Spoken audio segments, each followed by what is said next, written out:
আগে স্বাধীনই ভালো আসলে এই স্বাধীনই ভালো নাই। মনে করছিলাম কলেজের ছাত্ররা বাংলাদেশ স্বাধীন করলো, আগে স্বাধীনই ভালো আছে, এখনকার স্বাধীনই ভালো হয় নাই। আগে এখন কাপড় কিনছে 300 টাকা, এখন কাপড় কিনতে গেলে 500 টাকা দাম।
বীরের বেশে বাংলাদেশে আসবে, বীরের বাংলাদেশে বীরের বেশে হাসিনা বই নাই,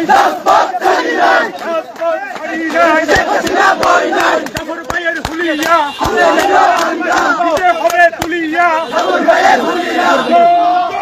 বঙ্গবন্ধু শেখ হাসিনা আসবে, বাংলাদেশ আসবে, শেখ হাসিনা আসবে।